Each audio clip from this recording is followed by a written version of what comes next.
Ma fille, si elle pouvait rester dans mon ventre encore 6 mois, enfin, je le ferais parce que j'ai pas envie qu'elle naisse dans un monde pareil.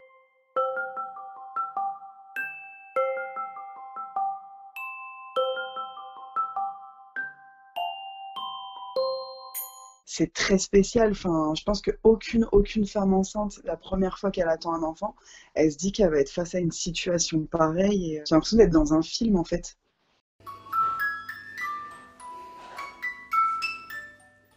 Alors, les journées en confinement, bah, on les organise en fonction de ce qu'on a. Il nous manquait quand même pas mal de choses pour la petite, hein, parce que bah, on a tellement l'habitude de tout avoir qu'on se dit, bon, moi, je le ferai plus tard. Bah, la dernière fois, on a réussi à avoir de la peinture. Bah, du coup, on a commencé à peindre la chambre de la petite. Après, voilà, on essaye de faire à l'obligatoire, hein. C'est-à-dire que voilà, au moins, elle a un lit, elle a une table à langer, et le reste, bah, on verra à la fin du confinement, du coup, hein.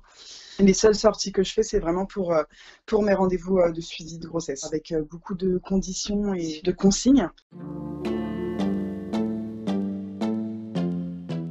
Il n'en avait pas loupé une seule depuis le début.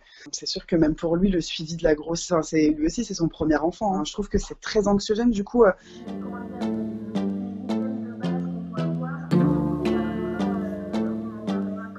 Oui, voilà, ma gynécologue, elle voulait que je continue justement de suivre les cours avec vous. Bah déjà, c'est bien qu'on puisse les suivre par Skype, hein, merci. Mais elle voulait quand même que je continue de les suivre pour ça, parce qu'elle m'a dit que ce serait bien quand même de mentalement se préparer à accoucher toute seule. on nous a demandé de nous préparer quand même psychologiquement à devoir accoucher sans le conjoint, quoi. Donc là, il est encore autorisé en salle d'accouchement. Mais c'est vrai que du coup, ça rajoute encore une fois beaucoup d'anxiété, quoi. Ce qui m'inquiétait un petit peu, c'était le fait que bah, je puisse pas vraiment marcher parce que j'ai pas de jardin, etc. Que c'était important en fin de grossesse. Mais bah, je fais du ménage, hein. Je fais du ménage.